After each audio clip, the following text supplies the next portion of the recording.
satu cara penyelesaian dari sistem persamaan nonlinier dengan menentukan nilai xi k plus 1 berdasarkan nilai xi k yang paling baru. Nah, untuk k maupun k plus 1 di sini itu bukan sebuah variabel pada umumnya, atau bukan juga merupakan pangkat dari xi itu sendiri, melainkan k dan k plus 1 ini melambangkan suatu urutan atau nilai dari xi pada iterasi ke k itu sendiri. Misalnya nanti di sini kita membutuhkan, misalnya kita ambil k-nya itu sama dengan 1. Nah, kita membutuhkan nilai dari xi ke 1 untuk mencari nilai dari xi yang kedua. Begitupun seterusnya, kita butuh nilai dari xi yang kedua untuk mencari nilai xi yang ketiga dan seterusnya. Adapun untuk konsep dasarnya di sini, misalkan kita diberikan sebuah sistem persamaan nonlinier nih dengan variabel sebanyak n gitu ya. Maka di sini tentunya nanti kita juga punya fungsi itu sebanyak n juga. Misalnya bentuknya seperti ini nih, yang f1, f2 sampai dengan fn. Nah, langkah yang pertama yang harus kita lakukan itu adalah menyatakan fungsi tersebut dalam bentuk x sama dengan, misalnya nanti untuk tergantung jenis variabel yang digunakan itu apa. Nah, di sini kan yang digunakan variabelnya itu adalah x1 sampai dengan xn.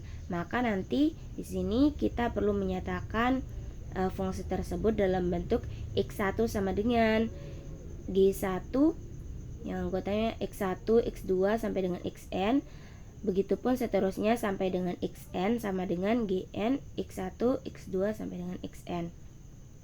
Nah, mungkin kalau teman-teman lihat di sini, kenapa sih di sini di contohnya itu pakai x1, x2 sampai dengan xn? Kenapa nggak pakai x, y, z atau a, b, c, d? Nah, karena kan untuk sistem persamaan nonlinier di sini itu kita tidak membatasi berapa jumlah persamaan dan juga berapa jumlah variabelnya. Sedangkan kalau kita menggunakan nanti huruf-huruf A, B, C, D itu kan jumlahnya terbatas. Jadi untuk supaya lebih umum gitu ya, kita pakai x1 sampai dengan xn aja. Mungkin kalau teman-teman lihat di sini ini agak sedikit rumit, tapi nanti saya yakin kalau udah masuk ke contoh soalnya teman-teman akan lebih mudah untuk mengerti. Nah, pada dasarnya metode Gauss-Seidel untuk menentukan hampiran solusi dari sistem persamaan nonlinier itu sama dengan metode Gauss-Seidel untuk sistem persamaan linier, yaitu hasil iterasi x1 k plus 1 digunakan untuk menghitung x2 k plus 1. Begitupun hasil iterasi x1 k plus 1 dan x2 k plus 1 digunakan untuk menghitung x3 k plus 1. Dan hasil iterasi x1 k plus 1, x2 k plus 1, dan x3 k plus 1 ini digunakan untuk menghitung x4 k plus 1. Mohon maaf ya, di sini tulisannya x2 k plus 1. Ini salah penulisan, harusnya x4 k plus 1. Nah, demikian pula seterusnya sampai dengan xn plus 1. Proses iterasi Gauss-Seidel untuk sistem persamaan nonlinier itu dituliskan dengan x1 k plus 1 itu sama dengan g1 x1k, x2k, x3k sampai dengan xnk. Sedangkan untuk x2k plus 1 itu sama dengan g2 x1 k plus 1, x2k, x3k sampai dengan xnk. Nah, dapat kita lihat di sini perbedaannya. Kalau di x2k plus 1 itu sudah tidak menggunakan nilai dari x1k lagi, karena pada perhitungan di atas itu kita sudah memperoleh nilai dari x1k plus 1. Jadi di setiap iterasi atau perhitungannya itu kita selalu memanfaatkan nilai dari x yang paling terbaru gitu. Misalnya di sini untuk x1-nya kan kita punya tebakan awalnya itu yang x1k. Nah, setelah perhitungan kita juga punya x1k plus 1. Maka yang kita gunakan itu selalu nilai x1 yang terbaru. Begitupun nanti untuk x3k plus 1 itu sama dengan G3 X1K plus 1, X2K plus 1, X3K sampai dengan XNK. Nah, di sini pada X3K plus 1 itu kita menggunakan X1 yang terbaru, yaitu nilai dari X1K plus 1. Begitupun dengan X2, kita tidak menggunakan X2K, melainkan kita menggunakan X2K plus 1. Karena pada perhitungan sebelumnya kita sudah memperoleh nilai dari X2K plus 1. Nah, untuk X3 nya itu kan kita cuman punya X3K aja, maka kita tulis lagi X3K. Nah, begitupun seterusnya sampai dengan XNK plus 1 itu sama dengan GN X1K plus 1, X2K plus 1, X3K plus 1 sampai dengan XN-1K plus 1 sama XNK. Nah, untuk K ini sama dengan 0, 1, 2, 3 dan seterusnya. Nah, sebagai contoh, jika kita diberikan sebuah sistem persamaan nonlinier yang terdiri dari 2 persamaan dan 2 variabel.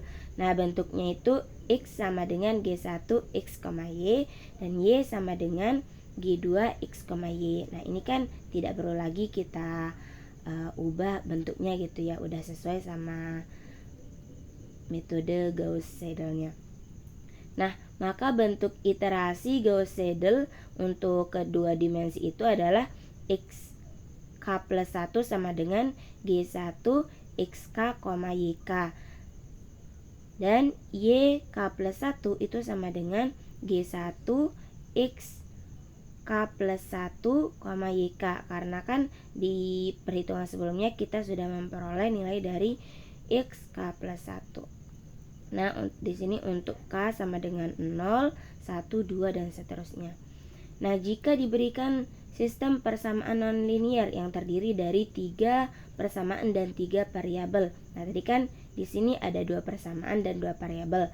Nah, di sini ada 3 persamaan dan 3 variabel. Nah, bentuknya itu seperti ini. Bisa teman-teman lihat, X sama dengan G1 X, Y, Z. Nah, sampai seterusnya di sini.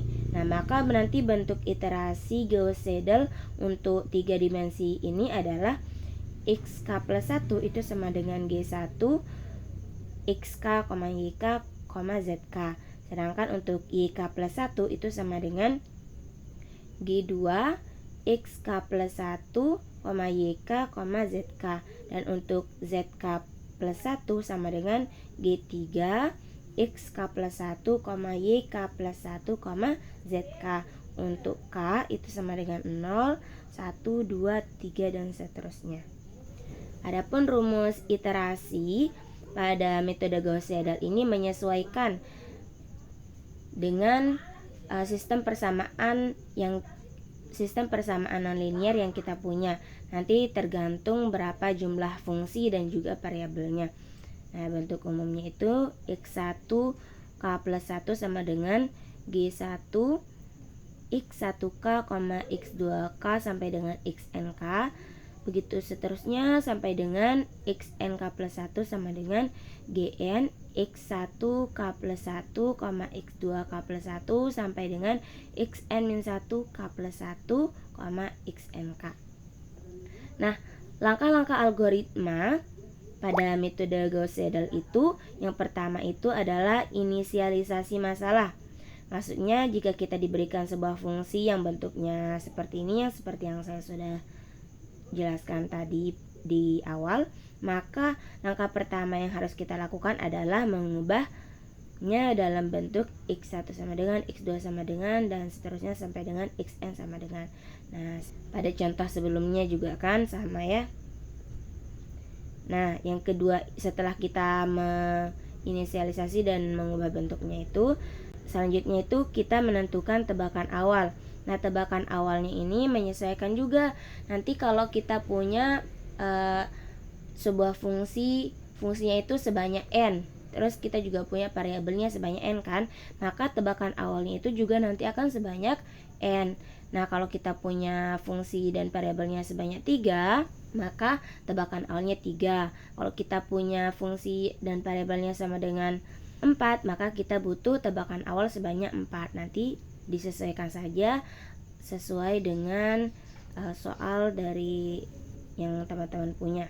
Nah, kalau kita sudah punya tebakan awal, selanjutnya kita tinggal melakukan proses iterasi. Untuk setiap langkah iterasi ke K+1, yang pertama di sini kan kita hitung variabel pertama menggunakan nilai iterasi. Nah, ini caranya sama saja ya, seperti yang sudah saya jelaskan tadi. Ini bisa teman-teman baca. Tadi juga sudah saya contohkan, saya rasa sudah jelas. Di soal itu biasanya sudah tertera ya berapa jumlah atau toleransi errornya. Adapun cara untuk menghitung nilai errornya itu adalah dengan mencari tahu mutlak dari selisih xi k+1 dan dengan xi ke k. Caranya itu kita bisa mencari mutlak dari xi k+1 kita kurangkan dengan xi k. Kalau nilainya udah lebih kecil dari toleransi error, maka kita bisa hentikan iterasi. Sedangkan kalau dia masih lebih besar gitu ya dari toleransi error, maka kita lanjutkan iterasinya sampai nanti selisihnya itu lebih kecil dari toleransi error. Nah, kalau sudah memenuhi syarat berhenti iterasi pada x k+1, maka kita bisa mengambil nilai dari x k+1 itu sebagai solusi dari sistem persamaan nonlinear tersebut. Tentunya nanti jumlah solusinya itu sebanyak jumlah variabelnya. Oke, untuk lebih jelasnya di sini sudah ada contoh ya. Misalnya kita diberikan sistem persamaan nonlinear. Di sini ada dua persamaan, yaitu f1 x, y sama dengan x kuadrat min 2x min y plus 0,5 sama dengan 0. Kemudian untuk fungsi yang kedua, f2 x, y sama dengan x kuadrat plus 4y kuadrat min 4 sama dengan 0. Nah, di sini bisa kita lihat bahwa variabelnya itu juga ada dua, yaitu x dan juga y. Nah, dengan menggunakan metode Gauss-Seidel, lakukan iterasi untuk mencari hampiran solusi dari sistem persamaan nonlinear yang diberikan. Gunakan nilai tebakan awal 0,1 atau 0 dan 1 maksudnya di sini ya, dengan toleransi error 0,005. Nah, berdasarkan langkah algoritma, maka yang pertama kita lakukan di sini adalah mengubah bentuk fungsinya. Nah, di sini kan kita punya f1 x, y sama dengan x kuadrat min 2x min y plus 0,5 sama dengan 0. Nah, di sini kita inverskan yang negatif 2x-nya. Masing-masing ruas kita tambahkan dengan 2x sehingga kita memperoleh 2x sama dengan x kuadrat min y plus 0,5. Kemudian masing-masing ruas itu kita bagi dengan 2 sehingga kita memperoleh nilai x sama dengan x kuadrat min y plus 0,5 per 2. Nah, begitupun untuk fungsi yang kedua kita lakukan hal yang sama. Nah, di sini untuk fungsi yang kedua kita tambahkan kedua ruas itu dengan negatif 8y sehingga kita memperoleh negatif 8y sama dengan x kuadrat plus 4y kuadrat min 4 min 8y. Nah, kita bagi kedua ruas dengan negatif 8 sehingga kita memperoleh nilai y sama dengan x kuadrat plus 4y kuadrat min 4 min 8y per min 8. Nah, di sini bisa juga kita tuliskan dengan y sama dengan negatif x kuadrat min 4y kuadrat plus 8y plus 4 per 8. Nah, sehingga kita memperoleh nih dari proses yang kita lalui tadi, kita memperoleh rumus iterasi Gauss-Seidel pada kasus ini. Nah, xk plus 1-nya sama dengan xk kuadrat min yk plus 0,5 per 2. Dan untuk yk plus 1 sama dengan negatif xk plus 1 kuadrat min 4YK kuadrat plus 8YK plus 4 per 8. Selanjutnya kita langsung saja ke proses iterasi. Tadi kan di soal kita sudah dikasih tebakan awalnya, yaitu 0,1. Nah, ini bisa kita tuliskan dengan x0, y0 sama dengan 0,1, di mana x0-nya sama dengan 0 dan y0-nya sama dengan 1. Nah, berdasarkan rumus iterasi yang kita punya, maka kita bisa mencari nilai dari x1 itu sama dengan x0 pangkat 2 dikurangi y0 plus 0,5 per 2. Kita substitusikan nilai dari x0 sama dengan 0, sehingga kita memperoleh x1 sama dengan 0 pangkat 2 min 1 plus 0,5 per 2 sama dengan negatif 0,25. Nah, selanjutnya kita bisa mencari nilai dari y1. Nah, berdasarkan rumus iterasi yang kita peroleh tadi, maka kita bisa mencari y1 sama dengan negatif x1 kuadrat min 4y0 kuadrat plus 8y0 plus 4 per 8. Nah, ingat ya teman-teman, untuk y1 di sini kita sudah tidak lagi menggunakan nilai dari x0 karena kita sudah punya nilai x yang terbaru, yaitu nilai x1. Sehingga untuk mencari nilai dari y1 itu kita langsung menggunakan nilai dari x1, tidak lagi menggunakan nilai dari x0. Nah, sehingga kita memperoleh nilai dari y1 sama dengan negatif 0,25 dikuadratkan dikurangi 4 dikali 1 pangkat 2 plus 8 dikali 1 plus 4 per 8. Itu sama dengan 0,9921875. Nah, sehingga dari iterasi pertama kita peroleh hampiran solusi iterasi pertama, yaitu x1, y1 sama dengan negatif 0,25 dan 0,9921875. Nah, selanjutnya kita periksa apakah selisih dari x1 dan x0 itu sudah lebih kecil dari toleransi error yang ditetapkan, begitupun dengan y1 dan juga y0. Nah, di sini bisa kita lihat, bisa kita lakukan dengan cara mengurangi x1 dikurangi x0 lalu kita mutlakkan gitu ya. Oh, ternyata nilainya untuk selisih dari x1 dan x0 ini yaitu 0,25, masih lebih besar dari 0,05 atau lebih besar dari toleransi errornya lah ya. Sedangkan untuk selisih y1 dan y0 itu sama dengan 0,00781125.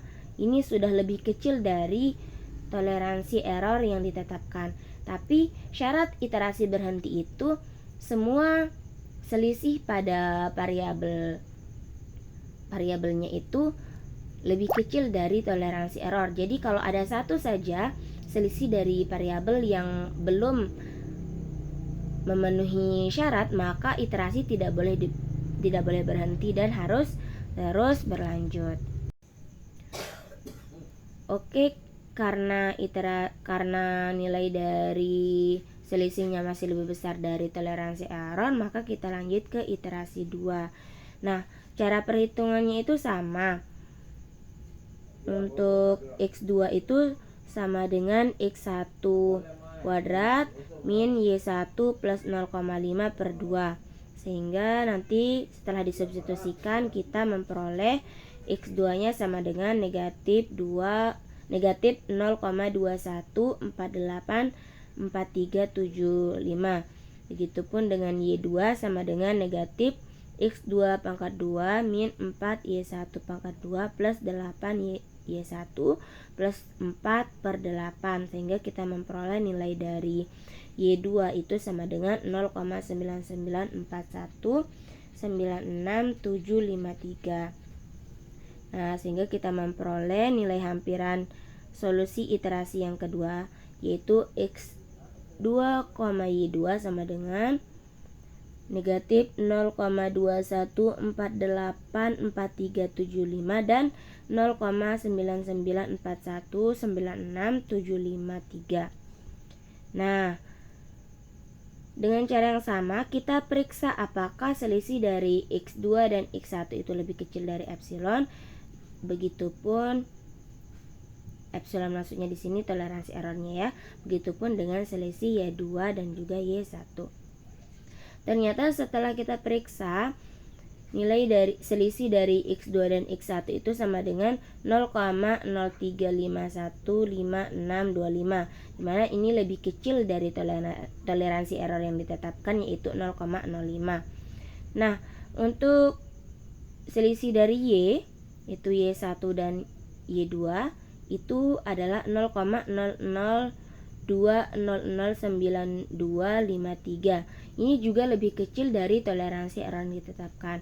Nah, karena selisih dari kedua variabel ini sudah memenuhi kriteria, yaitu lebih kecil dari toleransi error yang kita tetapkan, maka iterasi bisa kita hentikan di sini dan kita mengambil nilai dari X2 dan Y2 itu sebagai solusi hampiran dari sistem persamaan nonlinier yang ada pada soal. Di sini sudah ada sintak MATLAB yang bisa kita gunakan untuk menyelesaikan sistem persamaan nonlinear tersebut. Di sini kita tinggal memasukkan tebakan awal dan juga jumlah iterasi yang diinginkan.